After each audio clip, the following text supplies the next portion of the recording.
Sementara itu Komisi Hukum DPR menggelar rapat dengar pendapat dengan Komisi Pemberantasan Korupsi. Komisi 3 meminta penjelasan KPK tentang perkembangan penanganan kasus korupsi. Ketua KPK Agus Raharjo menyatakan siap menjelaskan perkembangan kasus korupsi besar seperti kasus korupsi KTP elektronik. Sejauh ini sejumlah penyidik telah dikirim ke Singapura untuk melengkapi proses penyidikan. Agus menegaskan KPK akan menuntaskan proses penyelidikan korupsi iktp meski diduga melibatkan banyak anggota Komisi 2 DPR. Ia menyebut KPK tidak mendapat intervensi politik dari partai manapun. Pasti akan dibicarakan terutama terhadap peristiwa-peristiwa yang aktual, ya, penanganan kasus-kasus yang masih menunggak di KPK dan kasus-kasus yang sedang ditangani. Termasuk juga OTT yang jumlahnya lumayan banyak sepanjang tahun 2016 dan kita harapkan gebrakan-gebrakan ini tetap dipertahankan. Laporkan apa yang ditanyakan, kita laporkan. Ya. Penanganan untuk kasus iktp, penyelidikannya sudah sampai sejauh mana ya Pak? Masih berjalan terus, berkembang.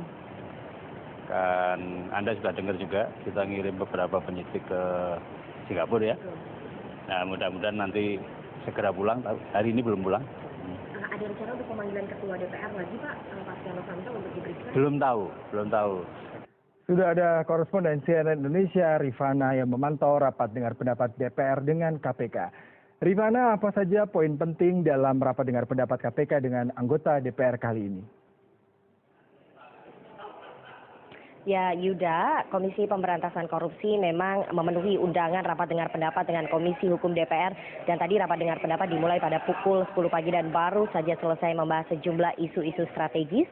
Dan tadi pimpinan KPK yang berjumlah 5 orang memang memaparkan hasil program kerja KPK sepanjang tahun 2016 serta program kerja yang akan dilakukan KPK sepanjang tahun 2017, bahwa tadi pimpinan KPK memaparkan bahwa sepanjang tahun 2016 ini KPK sudah menyelenggarakan festival anti korupsi untuk memberikan pendidikan anti korupsi terhadap masyarakat. Kemudian sudah dilakukan dialog dan juga diskusi dengan mahasiswa, MPR dan juga DPR untuk memberikan pendidikan serta meningkatkan kesadaran masyarakat atas pencegahan anti korupsi.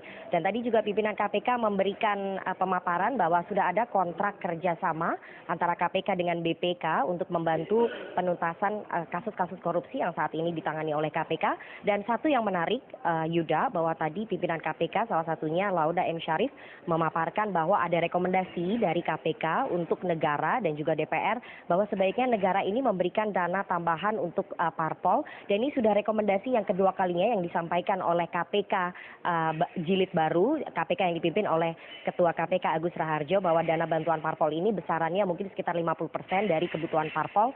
Namun ini sekali lagi harus dikomunikasikan dengan Menteri Keuangan karena dananya memang diambil dari keuangan negara.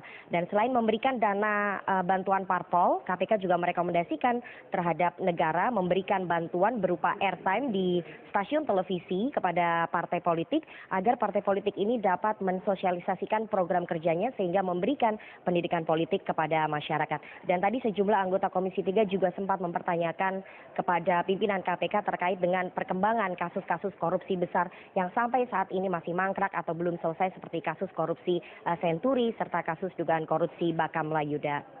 Ya Rifana, tadi salah satu yang menarik yang mungkin boleh jadi belum ada review adalah mengenai kasus korupsi yang sekarang bergulir adalah mengenai kartu iktp sendiri. Lalu bagaimana? Apakah memang dari Komisi 3 sendiri juga membahas hal ini terkait dengan kinerja KPK 2016? Ya betul sekali Yuda, ini adalah yang menarik dan tadi kami amati bahwa tidak ada satupun dari anggota Komisi Hukum DPR dari 10 fraksi yang menanyakan perkembangan kasus KTP elektronik terhadap 5 pimpinan KPK. Ini agak aneh dan tadi kami juga sempat mempertanyakan kepada anggota Komisi 3 kenapa tidak ada satupun dari mereka yang mempertanyakan kepada pimpinan KPK atas perkembangan kasus ini, namun tidak ada satupun juga yang memberikan jawabannya kepada kami, Yuda. Ya, Rifana, terakhir mengenai kasus korupsi lagi. Banyak sekali kepala daerah, terakhir adalah Bupati di Klaten, Jawa Tengah yang tertangkap tangan juga kasus korupsi. Apakah ini juga dibahas banyak oleh DPR sendiri terkait dengan kinerja KPK di 2016? Ya betul sekali Yuda bahwa tadi perkembangan kasus korupsi Bupati Klaten juga turut dibahas dalam rapat dengar pendapat antara Komisi Hukum DPR dengan KPK. Namun lagi-lagi dari pimpinan KPK tidak ingin memberikan penjelasan lebih lanjut karena mereka beralasan ini masuk ke materi atau masuk ke substansi ke penyelidikan ataupun penyidikan sehingga itu merupakan hak dari penyidik untuk membeberkan kasus ini Yuda. Ya, Rifana Pratiwi, terima kasih untuk informasi Anda dan selamat bertugas kembali.